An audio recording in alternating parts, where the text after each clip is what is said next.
Thanks, Kayla. This past week was playoffs for both boys and girls soccer. Our boys soccer team won in their first round of playoffs in over 10 years, so make sure you congratulate them when you see them.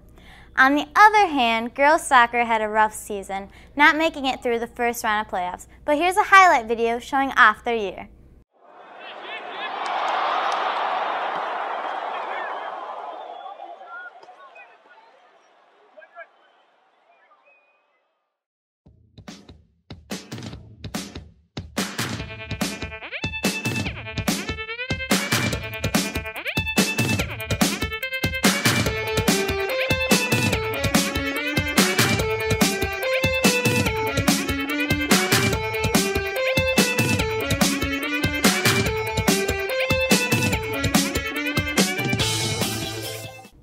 The volleyball team also had playoffs this past week, beating Kanya in the first round.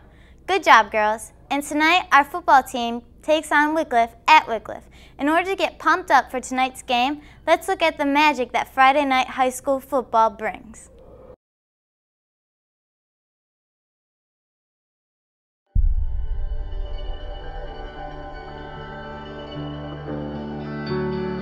All right, gentlemen. Like I told you before, there needs to be a turning point. There needs to be some time we can point to something and say this is when it all turned around again. So you seniors that are leaving, gentlemen, you can be a part of it. How are you going to remember it? How are you going to be remembered? For you younger guys, this needs to be the time when the team means something again. This is the night where it needs to happen. This needs to be the turning point tonight. How are you going to play? Let's go to work, Bezz. With a tackle.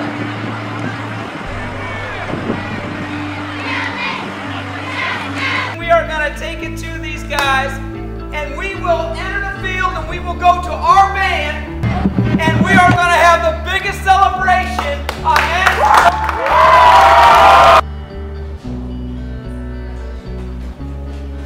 Right, start saying the Lord's Prayer.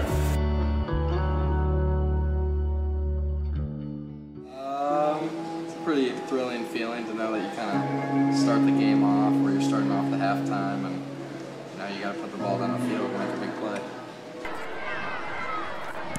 Pretty good. Perfect. Let's go. Let's go.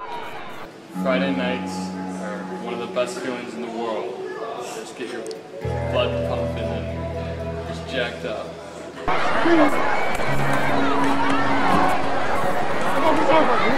Fridays, I would have to say being out there under the lights with the football team. Definitely the game. That's the only reason I do come to school on Fridays. 8 o'clock for that rally. I'm a little nervous at first, you know, but then you start getting used to it, and then it's just a bunch of fun.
Sports for today, Pirates. Now back to the news with Kendra and Kyle. In the spirit of this upcoming election, we decided to have our own competition. some of the teachers took a shot at answering the riveting question of who's a better dancer.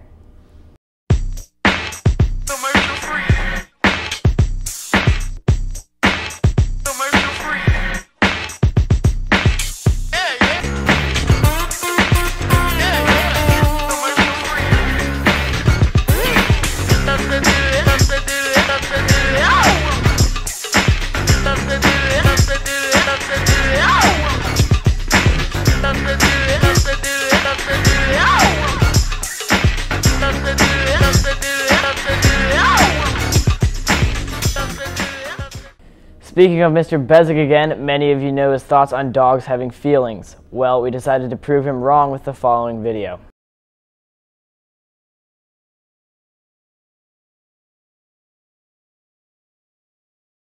Do dogs feel love? What kind of person's asking a question like that? Of course dogs feel love. I see it every day in her eyes. Don't you? Because he's my dog and he sleeps with me every night and I feed him and play with him. My dog loves me because I was there to witness his birth and I was the first one he saw when he opened his eyes. Thank you. I know that my dog loves me because when I come home, he's so excited to see me, and I'm the one that walks him, takes him outside, feeds him. My dog really, really likes me. He likes spending time with me. I'm sort of like spending time with him, but he really enjoys spending time with me. The dog loves me. My dog loves me because every time I walk through the door, she's always wagging her tail, and she's always saying, "I love you, Devontae." And I was like, "Marley, I love you too." And then she's like, "Would you feed me?" I'd be like, "Yeah." And then she wags her tail more, and she goes crazy, and she rolls over the floor, and she's always like, "Oh my God, I love you so much." And I'm like, I know, stuff. But I know my dog loves me. She loves me. I think my dog loves me because we give him treats a lot. My dog loves me because I'm always so nice to him, and I feed it with food and water. Listen, I'm sorry, Perry High School kids. Dogs don't love. They can't. It's impossible for them. That a dog cannot choose. It's a biological animal. Now, do dogs display certain emotion? They seem to display emotion. I understand that. But emotion is not love. If you're defining love by purely emotion, then that's not what love is. Love is a permanent thing. Emotion is a temporary. Perry High School. I'm sorry. It's just the way it is. Those are the facts. That's a guy.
At least I know that my dogs love me regardless of what Mr. Bezz thinks. Before we wrap up this week's broadcast, we took a trip to the Haunted Winery in Madison to discover the secrets of their 7-mile corn maze. Here in Northeast Ohio, fall is the season to celebrate. To our outsiders, we're known for our plentiful nurseries, orchards, and wineries, but the locals all share love for Halloween. Here at Regal Vineyards, they've designed a 7-mile corn maze that's not for the faint of hearts. There's plenty of ways to make it out if you can do it on your own. Hopefully you'll be able to by the time night falls and this innocent fun turns into a haunted nightmare. Ah, the excitement of fall. Created using GPS technology by their designers, corn mazes can be quite a challenge for thrill seekers.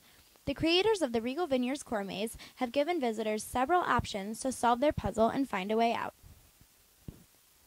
My husband and I, Mark, are the owners of this property here at Regal Vineyards. We purchased this property quite a few years ago, and had thought we would live here. Last year we got the great idea of turning this place into a vineyard with the future development of a winery, and first starting this year with 2 events called Regal Vineyards and the Haunted Winery and the Haunted Corn Maze. Today was a fabulous day. You know, we've had a couple rainy days, but even on rainy days we find people are coming out. Nobody's been lost because we have help.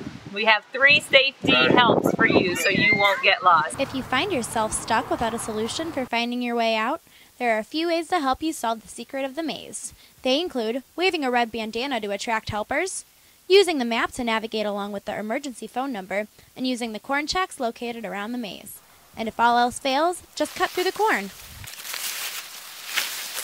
And a lot of choices on which way to go. Not like yeah, life, it was really really easy to get lost. You can cheat though. We listened to the corn checks and then we got out. During the day on Saturdays and Sundays, our corn maze is open to people of all ages who don't want to be scared. 7.5 acres, it's a challenging maze to get through. There's activities throughout the maze to keep you entertained. At night we have also part of our 7.5 acre corn maze is opened and it's haunted. You can find some pretty creepy things down there to give you a good time through the corn maze at night. And then Saturdays and Sundays, noon until 7 p.m. with the maze. And we run through Saturday, November 3rd. Now you know all the secrets and you know all the techniques, but you're cold, scared, and alone. Will you be able to make it out? That's all we have for today's episode, Pirates. It was definitely a lot to take in, but perhaps we saved the most exciting news for last. Be sure to check out this last video before we sign off. It's about some famous musicians that have happened to choose our school as a rehearsal space. And with that said, have a great weekend and go Pirates.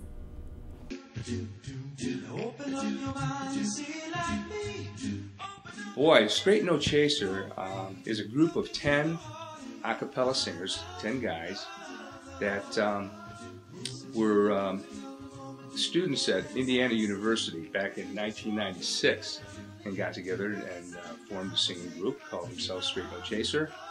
And the group still exists today in school. The members have been replaced, but as the original members graduated, they went off into different careers. And about 10 years later, got back together, took on the name Straight No Chaser, and reformed this 10-member male a cappella group that'll just knock you out.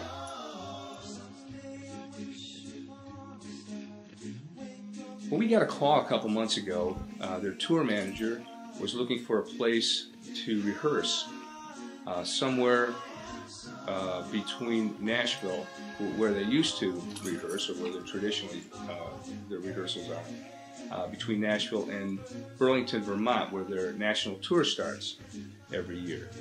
So Perry is about an hour away from Burlington, and the tour manager had lived in Northeast Ohio and was familiar with Perry High School and the Goodwin Theater, and thought that this he might just drop us a line and ask us if this was a possibility for them to come in and rehearse for a few days, then jump in the van and head off to Burlington, Vermont and start their tour.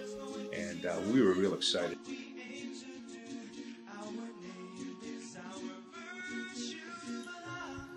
The technical crew will get here on Thursday, October 18th.